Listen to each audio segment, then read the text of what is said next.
Hey everyone, welcome to our deep dive. And this time we're going to be taking a look at leadership in 2025.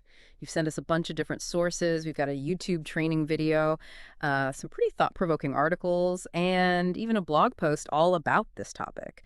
So we're going to try to break it down, figure out what's really going on with leadership and how it's changing as we head into the future.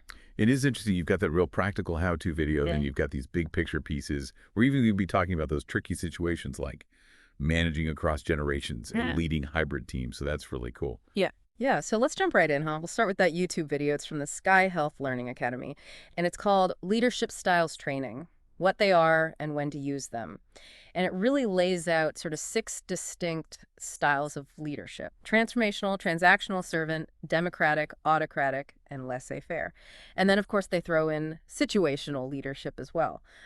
One of the things I thought was interesting is they compare transactional leaders to coaches, calling the plays on the field, clear goals, expectations, rewards. But I wonder, does that still resonate in 2025?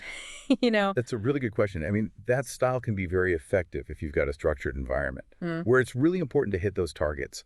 Think like sales teams or manufacturing. But today's workforce, they often want more autonomy and a sense of purpose. So then things get interesting. Because the video also talks about these larger-than-life transformational leaders like an Elon Musk or Steve Jobs. Very inspiring, disruptive, but I wonder, is that always the recipe for success? Yeah, I mean, does that approach, is it sustainable, Huh. especially with all the emphasis these days on well-being and inclusivity? Speaking of which, you know that article, The New Rules of Leadership by Yasser El-Bershabi?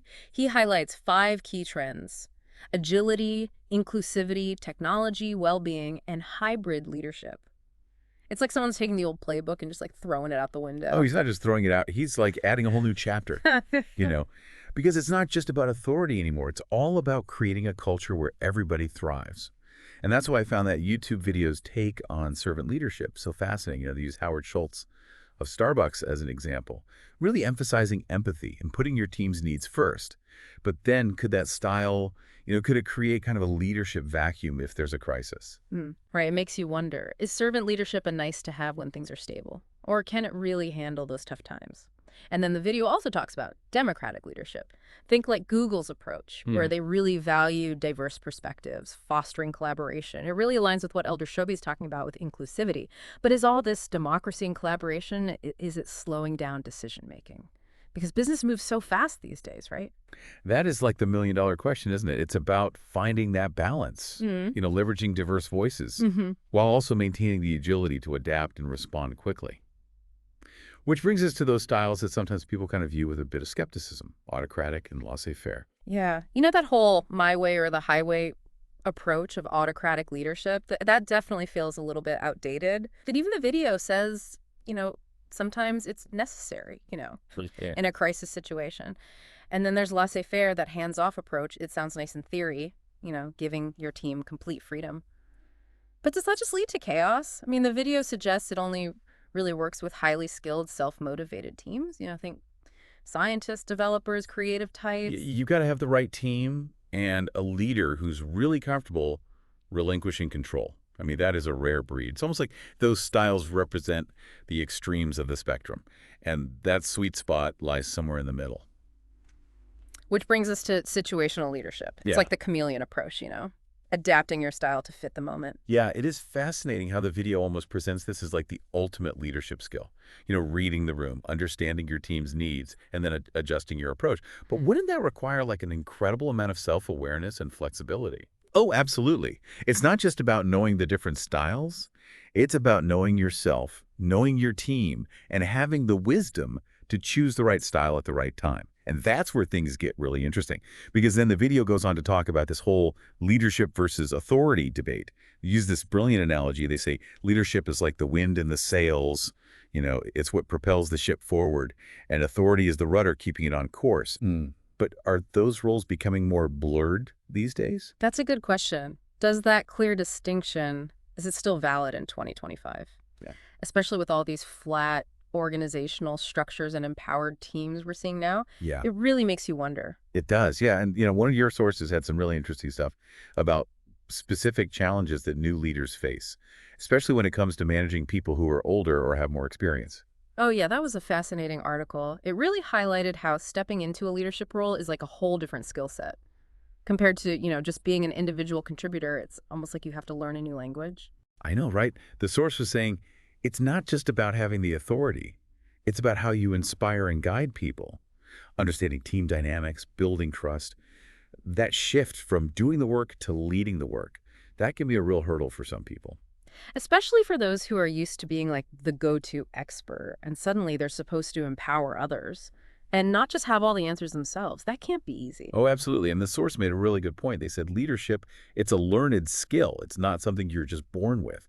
So even those people who seem like natural born leaders, they had to develop their skills. They had to learn about strategic thinking, conflict resolution, making tough decisions under pressure. So it's not just about charisma, it's about having the right tools in your toolkit. And that's where training and development comes in right now. Exactly. It bridges that gap between natural ability and effective leadership. It gives new leaders the strategies they need to motivate their teams, set priorities, and deal with challenges. One of the biggest things the source pointed out is that a lot of new leaders, they struggle to distinguish between managing tasks and managing people. Oh, that makes sense. They might be great at hitting deadlines and managing projects, but when it comes to understanding people's motivations and, Yeah, their individual strengths and weaknesses, that's a whole other ballgame. it really is. And that's where those soft skills become so important. Things like emotional intelligence, empathy, active listening. Because at the end of the day, you're not managing cogs in a machine. You're leading people with their own, aspirations and quirks. Right. If people feel valued and respected, they're going to be much more engaged with their work. But how do you actually create that kind of environment, especially with how much the workplace is changing? Remote teams, diversity and inclusion, AI. It's a It is. And the source was right on the money when they emphasized continuous learning for new leaders, not a one-time thing. You have to stay curious, challenge your assumptions, and adapt to this new world of work. Which takes us back to El Dershaby's article. He talks about how leaders need to be agile and adaptable. Yeah, he also talks about the growing role of technology, right? It's not just about managing people anymore. It's about understanding data, using digital tools, even AI. It feels like tech is changing everything about leadership. Absolutely. And that's why strategic thinking is so important. New leaders have to move beyond just the day-to-day stuff and focus on the big picture. They need to be able to anticipate challenges, see opportunities, and make decisions that align with the organization's long-term vision. Right. It's about seeing the forest for the trees, understanding how their team's work contributes to the bigger mission. Which brings us to another challenge the source talked about, building credibility and trust as a new leader. It's got to be especially tough when you've recently been a peer to the people you're now leading. Oh yeah, that classic situation of getting promoted from within Mm. can be really tricky. You're not one of the gang anymore, and your former colleagues might need some convincing.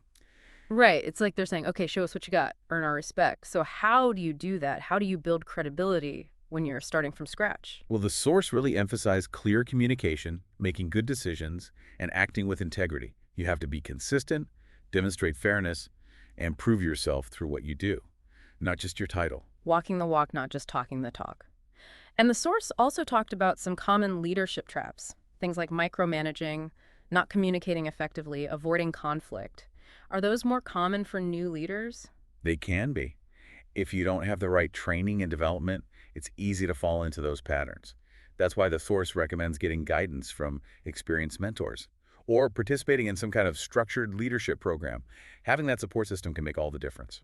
Like having a coach in your corner, someone to help you through those tough spots and help you develop a more effective leadership style. But it's not just about becoming a better leader, is it? The source also talked about personal growth and confidence. Yeah, that's such a key point. Leadership training, it doesn't just give you specific skills.